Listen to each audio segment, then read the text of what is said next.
әлемдегі ең қауіпсіз жолаушылар тасу ұшағы Боинг ұшағы. Ал осы Боинг ұшағының өзін адамдар жылдар бойы күтеді. Алдыңғы жолы Қытай мен Америка ортасындағы сауда қақтығысы үдеп тұрған кезде, сол кезде Қытай тіпті өз еркіменен Американың Боинг ұшақтарын, тіпті қолдарына тигел тұрған, өздері 3 жыл әлде 5 жыл күткен Боинг ұшағына деген тапсырысын алмаймыз деп кері қайтарды. Ал ол Боинг ұшағының тіпті көктен тілеген жерден бергендей болып, Малайзия, Вьетнам, тағы басқа елдер таласа тармаса, Қытай алмаса бізге бер деді. Себебі ол мемлекеттер тіпті де ұзақ жыл күтіп тұрған болатын. Енді осыдан ақ ойлай беріңіздер. Мысалы, Түркияның өзі F-35 ұшағын НАТО-ның құрамында бола тұра, Америкамен бірге дүниедегі ең үлкен әскери одақтың құрамында бола тұра, Түркияның өзі F-35 ұшағының кейбір бөлшектерін өзі өндіре тұра, тұтас F-35 ұшағын Америкадан ала алмай тұр. Америка Түркиядан ақшасын алып алып, бірақ бұл ұшақты әлі тапсырмай отыр. F-35 дегеніңіз F-16-дан әлде қайда қуатты функция, қуаттары жағынан F-16-дан мүлде жоғары деңгейде жетілдірілген Американың соңғы үлгіге пара-пар ұшақтары. Және бұл ең танымал, ең көп кезігетін ұшақтар. F-16-ның өзіне Украина жалынып, жалбарынып, Зеленскийдің көзінен қанды жас ағып отырып, әрең қол жеткізгендігін, Байден шалдың қалтылдап, Пекинге бір, Мәскеуге екі қарап, Путин ренжіп қалама деп, енді бұны абайлап қолдан енді, көз шығарып алма деп, баланың қолына жаңағы жылағанда әрең берген, бәкі бергеніңдей, Зеленскийдің қолына F-16-ны әрең бергені бар еді, жұрттың бәрі біледі. Тіпті Қаймарысты Зеленский басып алған Курск аймағында қолдануға ресми түрде ақпаратты айта алмай, оны үшінші бір медиалар арқылы мәлімдеп, Курскіда Қаймарысты қолдансаң болады деген алдыңғы Америка өкіметінің сондай бір орыс алдындағы жалтақтығын ойлай берсеңіз, осыны түсінесіз. Енді Сауди Арабия деген бұл ел Американың одағы ма еді? Ойлаңыздар, естеріңізге бір нәрсені сала кетейік. Жұрт бұл жолға ақш басының сапарының мәні мен мағынасын түсінбейді. Біріншісі, Сауди Арабия Қытаймен, Орыспен, Еуропамен, Америкамен ортада ойнап отырған әлемдегі алпауыт елдің бірі. Сіз ойламаңыз, Сауди Арабия десе қажылыққа адам шақыратын, жылына бәленбай миллион адам Мекке Мединеге үлкен қажылыққа және кіші қажылыққа, умра қажылыққа баратын сондай ғана бір ел, түйе мінетін, түйе жарыстыратын, түйенің үстінде, нардың үстінде мініп отырып, ноутбукпенен жарыс көретін, жаңа футбол десе шыңғырып, бақырып, арабтар есінен айырылатын, артында 4-5 қатыны, кейде 10 қатын ертіп алып жүретін, алдында жаңа дәу бір араб кетіп бара жататын, Англияда, Франциядағы биік ғимараттың үстінен жаңағы уыс евро, доллар шашатын, жастар, балалары ең қымбат деген Феррари, тағы басқа әлемдегі ең қымбат жарыс көліктерін ойынға мінетінін, көлігінің доңғалағы тозып қалса, лақтыра салып жаңа көлік алатынын, жаңа версия шыға салған кезде, соның барлығын осы Сауд Арабия, Дубай, Кувейт, жаңа киіп, Сауд Арабия, Дубай, Кувейт және Катардың, арабтардың, шейхтарының балалары сол дүние жүзіндегі ең атақты көліктердің ең жаңа сериалдарын зауытынан шықпай жатып, тек схемасы қағазға сызылып бола сала тапсырыс беріп қоятындығын білсеңіздер болды. Ал бұлар не? Бұлар дүние жүзінің мұнай газын ұстап отыр. Дүние жүзіндегі мұнайдың бағасы 1 цент жоғары өскенде халықаралық саясат басқа болады. Дүние жүзінде мұнай газдың бағасы 1 цент төмен түскенде халықаралық геосаясатта боран басқа бағыттан соғады. Сондықтан Сауди Арабия, Араб бірлескен әмірлігі, Кувейт және Катар бұл елдер дүние жүзінің саясатында үлкен рөл атқарады. Және бұлар соңғы кезде өздерінің діни наным сенімі тағы басқа анау мынау жақтағы ұқсамастықтарына қарамастан өзара одақтасып, бұлар әлемдік энергия саласында кәдімгідей рөл ойнап, Еуропа, Америка, Ресей, Қытайдың ортасында қақпақыл жасап отыр. Бірде Қытайға қарап езуін бірде Қытайға қарап тісінің ағын көрсетсе, бірде орыстың арзан мұнайын алып қымбатқа сатып жатады. Бірде орыстың аса зәру жерасты байлығын құпия сатып алып, орыстың өте қымбат жаңағы рудаларын, сирек жер элементтерін алып, немесе орысқа өте жоғары өсімді ақша беріп, оның бір зәру кілтен кезінен пайдаланып отырса, бірде Еуропаның құнды қағаздарын сатып алып, олардың саясаткерлерін алақанында ойнатады. Дәргейіне бас игістіп, триллиондаған ақшаны Еуропаның ана банкінен мына банкіне аударған кезде, Еуропадағы олигархтардың өзі, банкерлердің өзі арабтың алдында құрыша жорғалап, Құдайға жасамаған сәждесін арабтың шейхтарына жасап кететіндігін біреу білсе, біреу біле бермейді. Енді осыдан ойлаңыздар. Бұл Сауди Арабияның Салман ханзадасы аса әккі адам. Және ол тіпті керек кезінде саясатта дін бауырларының өзін лақтыра салатын адам. Оның бір дәлел, 2018 жылы мен Атажұрттың офисінде отырып бір саяси шолу жасадым. Ғалым Рақыжан мен Тілек Ниязбек бауырымыз екі жақтан екі камерамен түсірген сол саяси шолу өзімнің әлі есімде. Мен сонда мұсылман елдерінің лидеріміз деп, өздерін бүкіл дүние жүзіндегі мұсылмандардың қорғаны, қалқаны, қормалы қып образдап жүрген екі мұсылман елі, Түркия менен Сауди Арабияның басшыларын қатты сынаған болатынмын. Онда неге? Ердоған Қытайда болып жатқан қазақтарға, ұйғырларға, қырғыздарға жасалып жатқан геноцид туралы Ердоған өте солқылдақ саясат қолданды. Тіпті Қытайменен ара қатынасын жақсартып, Қытайға бүкіл Түркияның нарығын ашып берді. Қытайдан миллиардтаған доллар қарыз алып, Босфор бұғазында Қытайдың қолыменен көпір тұрғызатын болды. Тіпті Түркияның бәленбай ғасырдан жалғасып келе жатқан жеңіл өнеркәсіп және мата киім кешек өнеркәсібін Қытайдың арзан тауарының алдында банкроттық ұшыратты. Ердоғанның мақсаты Қытайдан тіке келетін ақша бір, екіншісі Түркия жеріндегі Ердоғанмен ұстаса алатын, кез келген уақытта Аппасияны қолдап кете алатын магнаттарды осы арқылы банкрот қылды. Түркияның экономикасын шоктық деңгейде банкрот қылу арқылы Ердоған Түркияда жалғыз өзі, ақ деген алғыс, қара деген қарғыс, жалғыз адам болып шыға келді. 100 мыңдаған саяси қарсыластарын түрмеге тықты. Петқолла Гүленнің жақтастары дейтін қарсыластарының бәрін Петқолланың жақтасы деген сылтаумен түрмеге тығып, 100 мыңдаған түрік шетел асып, тау асып, тас басып, тентіреп кетуге мәжбүр болды. Өзінің қарсыластарын тіпті Қырғыздың Бішкегінен, Малайзияның Куала-Лумпурынан дейін барымталап алып қайтып Түркияға әкеп соттап жатқан Ердоған Қытайға нарығын ашып беріп, түрік экономикасын, Қытай экономикасының алдында тізе бүктіріп қойып, анығында өзінің Түркиядағы диктаторлық дара билеушілік үстемдігін нығайтты. Сөйтті де, өзі әдетті айтатын тұраншыл, түрікшіл, пантүркшіл бүкіл жер бетіндегі түркі тілді халықтардың қормалы, қорғаны, бас қалқаны деп образдайтын өзінің әлгі образдарының бәрін қайырып қойып, өзі Қытай басы Ши Цзиньпиннің алдында тізелеп тұрып, Қытайда қазақтарға, ұйғырларға, қырғыздарға, өзбектерге жасалып жатқан геноцидқа көз жұма қарады.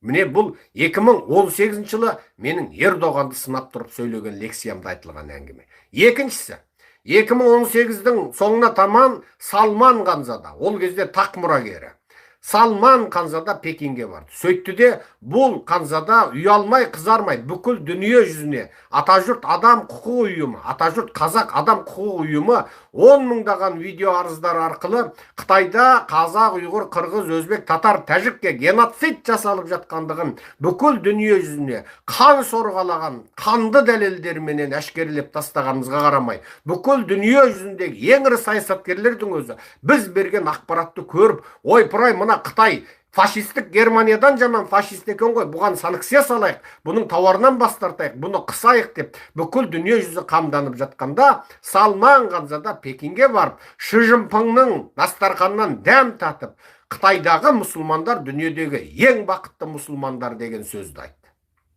Сол кезде мен бұл ханзададан көңілім қалып, ең жаңағы таңғажайып бір лекцияларымның бірін сол кезде сөйлеген болатым.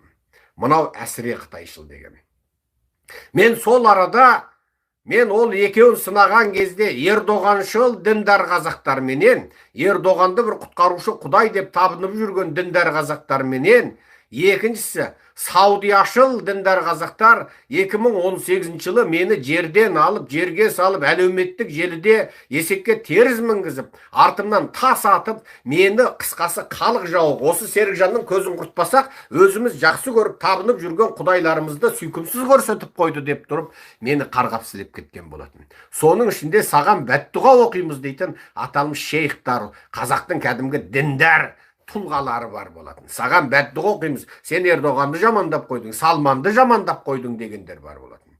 Міне 2018 жылы біздің осындай әңгіме айтатын кезіміз осы. Сол кезде біздің лекцияларымызда атасы басқа, иті қарағасқа Меммадағы жұрт білмейтін, атында естімеген рохинжа мұсылмандарын айтып, бүкіл дүние жүзі еңіреп, Қазақстан мұсылмандар қауымдастығы 6 мәрте сайтында мақала жариялап, бас мүфтиден тартып жай мүфтиге дейін дұға жасап кеткенде, Қытайда еңіреп қырылып жатқан Қазақстандағы әйелдері, балалар көзінен жас ағып, ереуілдеп, көмектесіңдер деп жатқанда қарамай, көздері көрмейтін, көрсоқыр болып, құлақтары естімейтін, тас керең болып алған бүкіл қазақ қоғамын, бүкіл Орта Азия, бүкіл түркі әлемін, бүкіл ислам әлемін менің сынауым сол 18 жылдан басталды. Бұл жұрттың бәрінің назарында болар. Кейін бұл сынауымыз марқұм Абыз Ақсақал Мұхтар Мағауиннің атақты Үрген қарын шығармасына да тұздық болды. Рохинжа мұсылмандарына дейін араша түседі, бірақ Қытайдағы өз бауырына араша түссе болмайды екен. Сол кепті көтерген Серікжан Біләш жау болып шығыпты деп Мағауиннің қаламына Серікжанның аты ілінетінге сол кез. Енді қараңыздар. Серікжанды қаралаған, жалалаған Шахановтың шекесіне Арызқой Даносшы деген таңбаны Мағауин сол кезде ұрған болады. Естеріңізде болар. Енді Сауди Арабияның тағы бір адам түсінбейтін қылығы Қытайдың сыртқы істер министрі, анығында Қытай Коммунистік партиясы сыртқы саясат бөлімінің, Компартияның сыртқы саясат бөлімінің партия өкілі Уаң И Сауди Арабияның ханзадасы Салман менен Иранның көсемін біріктіріп, Уаң И екі сүнниттердің лидері мен шиғалардың лидерін табыстырып, енді бүкіл дүние жүзіндегі мұсылмандарды татуластырушы Қытай компартиясы болып шықты. Ана жағында сүнниттердің лидері тұр, мына жағында шиғалардың лидері тұр. Ортасында буддист, мүшірік, кәпір, марксші, маузудоңшы, құдайсыз Уаң И тұр. Қандай ажуайт. Сөйтіп бұлар тағы Қытаймен бір одақ болды. Бүкіл Сауди Арабияның Мекке, Мединенің қасиетті жерлерінің бүкіл үлкен жобаларын Қытайдың компаниялары істейді. Бүкіл Мекке, Мединедегі ірі тас жолдар, құрылыстар, қонақ үйлер, ана Қағбаны кеңітіп жасаған үлкен дәу ғимараттар, жаңа Қағба деймін, Мекке, Мединеде қажылық жасайтын жердегі үлкен құрылыстардың барлығын Қытайдың ұлттық компаниясы істеген. Тіпті оның ішінде Қытай темір жолы 22-ші корпорациясы, Қытай су, Чайна Хайдро ұлттық корпорациясы, Чайна Рейлой компаниясы, Чайна жаңағы National Construction компаниясы, осылардың барлығы сол жерде жұмыс істеген болады. Тіпті Қытайдың сол кезде ұлттық компаниясында жұмыс істейтін қытайлар әдейге Құран кәріммен артын сүртіп, исламды қаралаған кезде бүкіл дүние жүзіне бұл ақпарат тарап, Қытай желісіндегі Құран кәрімді жыртып, ана Қытайдың жұмысшысы артын сүрткен кезде Сауди Арабия мен Қытай бірлесіп бұл істі жай жабасап, оны психикасы ауытқыған жұмысшы екен деп елге қайтар. Тіпті Сауди Арабияда басында шапқан жоқ.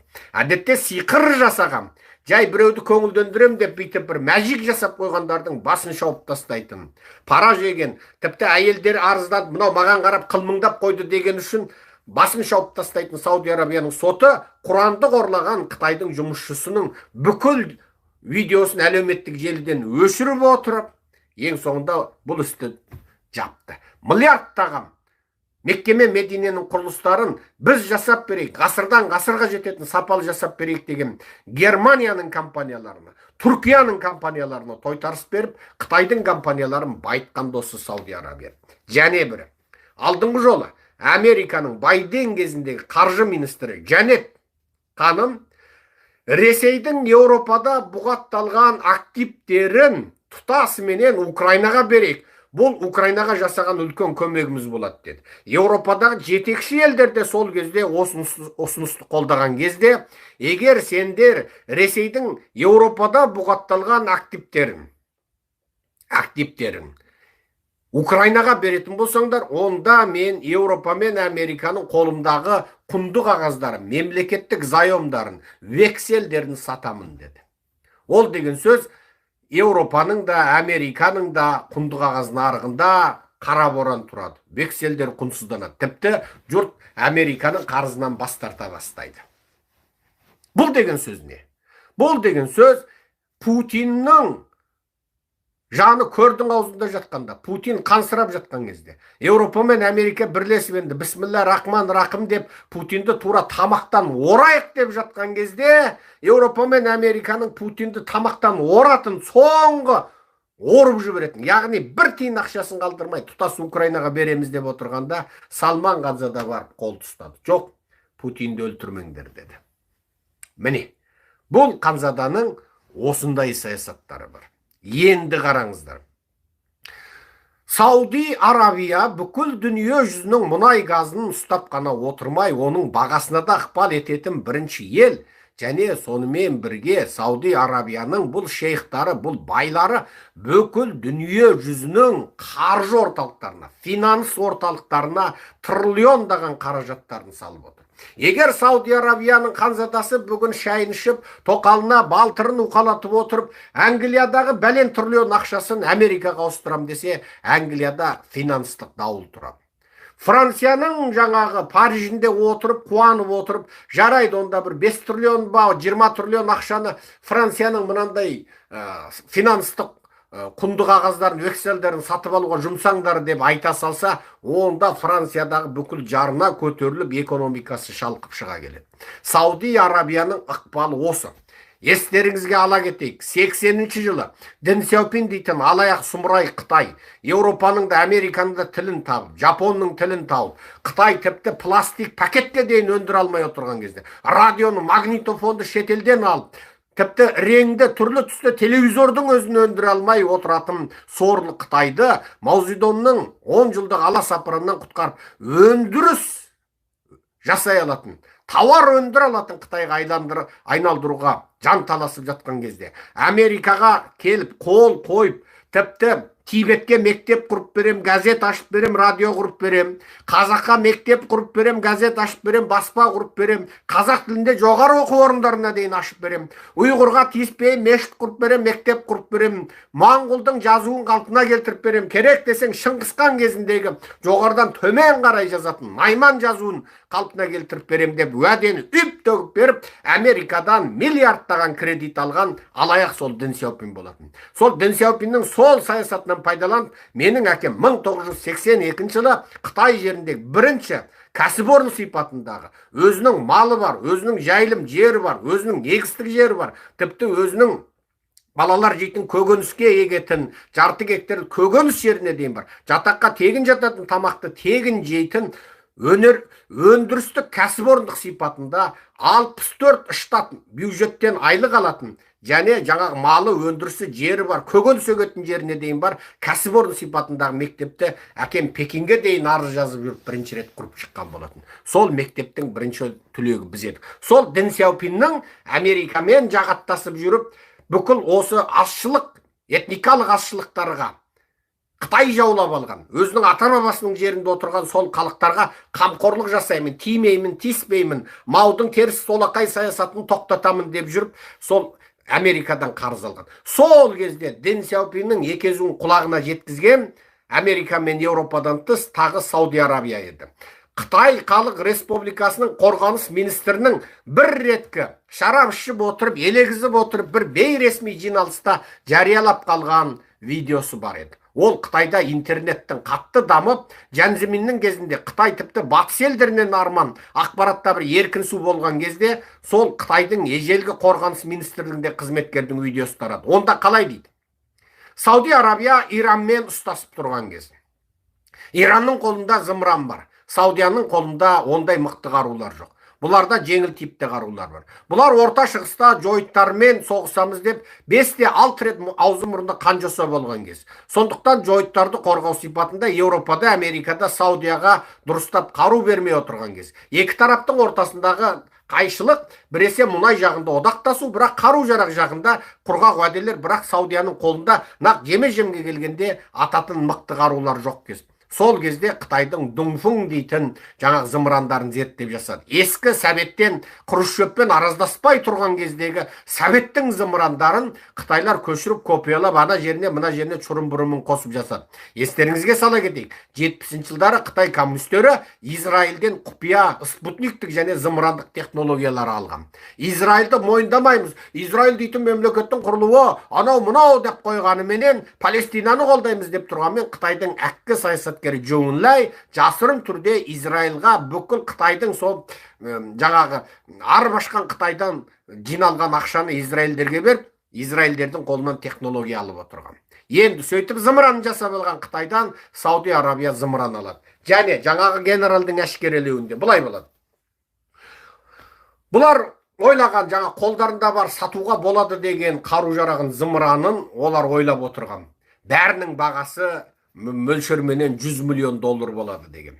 Бәрінің бағасы. Оның ішінде бәленбай, жаңағы артиллериялық ату, түгенбай қару, бұлар енді соның бәрін пакеттеп, коммунистердің бірінші ретке әлі шетелге қару сатпаған кез, осының бәрін енді бағасын жалпы беттік баға, бізде мынандай қару бар, бере аламыз деп екі жақ сөйлесіп, бәлемәрті сөйлесіп. Енді бағасына келсек деген кезде тек бір қанзада келуі керек екен. Саудияда оны ешкім білмеу керек екен, сол қанзада шешеді екен, сол 80 жылдарда. Сосын жаңа Қытайлар айтады екен, біздің бағамыз енді 111 миллион дейді екен. Енді сан цифры мен кейін дұрыс білсем, мәтін күнде, текст күнде жазам.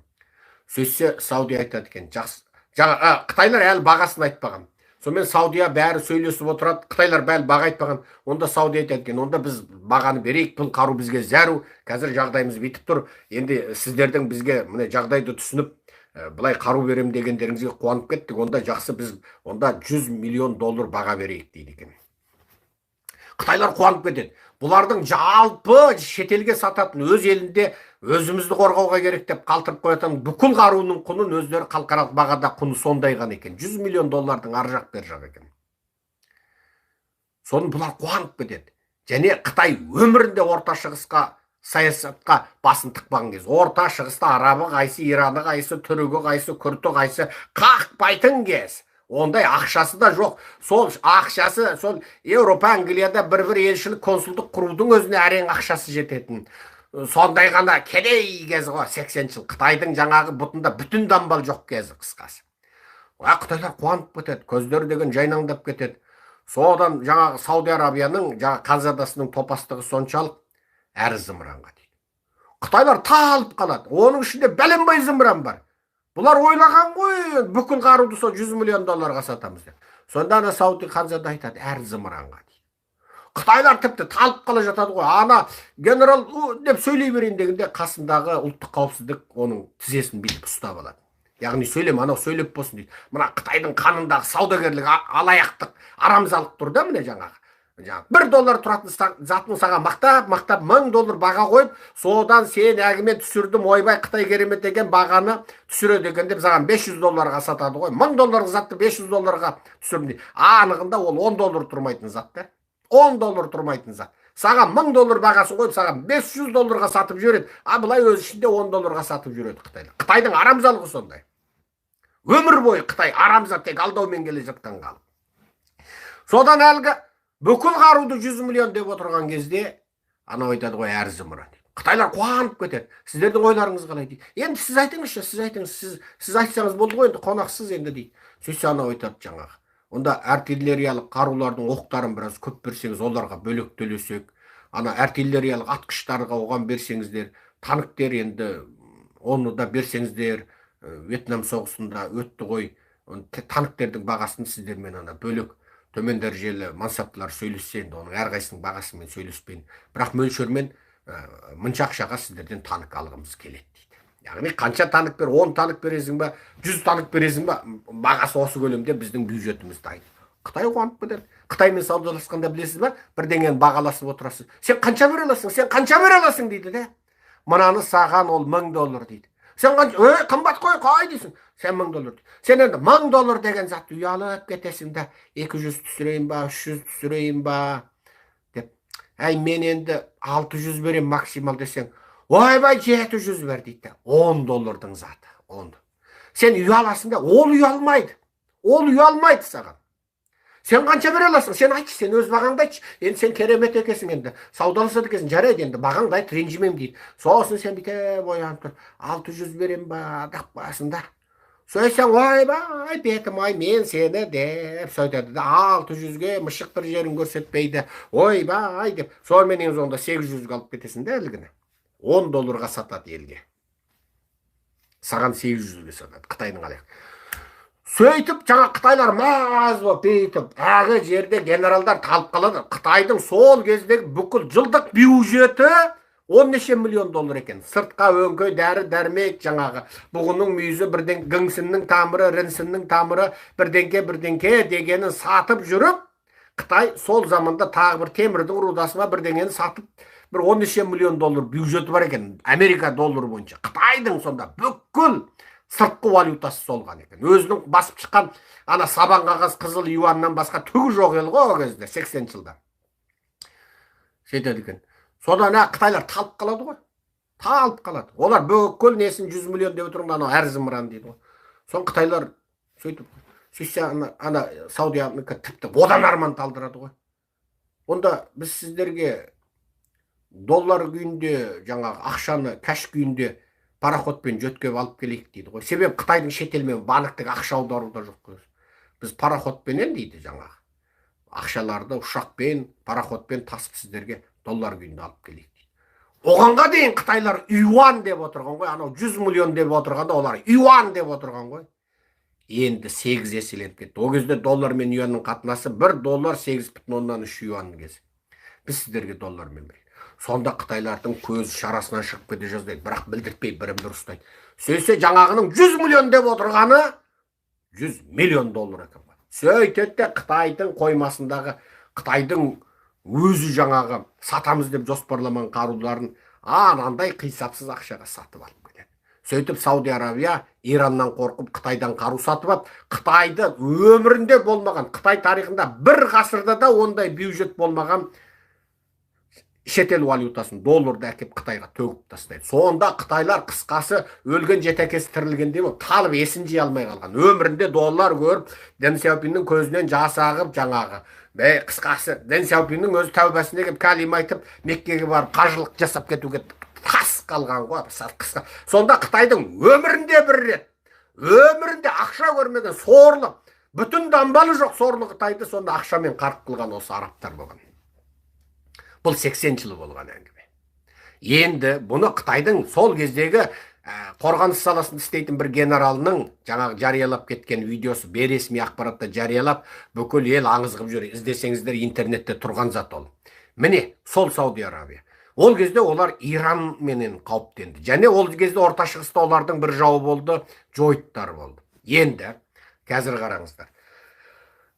Қытаймен одақтасқандығын бір айттық. Мына қазіргі Салманның. Орысты көр аузында бауыздағалы жатқанда құтқарып қалғанын айттық. 2. Бұлардың әлемдік геосаясатта қаржы, финанс саласындағы ықпалын айттық. 3.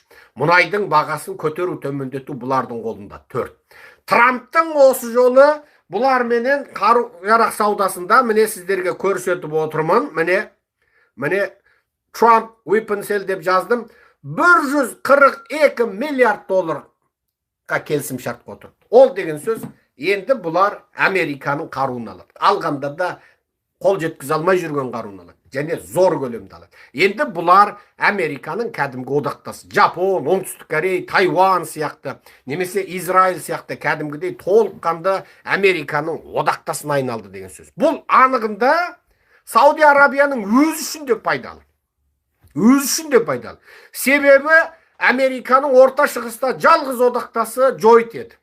Енді Сауди Арабияда Американың одақтасы. Демек, екі одақтасының ортасында енді от шығарымыз байды. Мысалы, Жапония мен Оңтүстік Кореяның халқы бір-бірін тура көргенде шайнап тастағысы келетін жаңағы бір пиғылдар болған 80-90 жылдарда. Себебі жапондардың Кореяны жаулап алған кезінде Корей халқына жасамаған иттігі қалмаған. Бәленбай мыңдаған қыздарын жаңағы армияда ілесіп жүріп, армияның құрамында болып тұрып, олардың жаңа майлық сулығы түндегі ермегін айналдырған. Қытайларды да сөйткен. Кейін осы үшін корейлер жапондардан бәленбай төлемді алған. Басқыншылық үшін, шапқыншылық үшін, Корей әйелдерін қорлағандығы үшін жезөкше ретінде пайдаланғандық үшін де төлем алған болатын. Ал осы екі одақтасын Америка ешқашан соғыстырмай, бәрін саяси сахнада элитасын біріктіріп отыр. Болмаса, Корейдің әсіре ұлтшылдары мен Жапонның әсіре ұлтшылдары осы егер Америка болмаса, бірін-бірі шайнап тастауға дайын тұрады.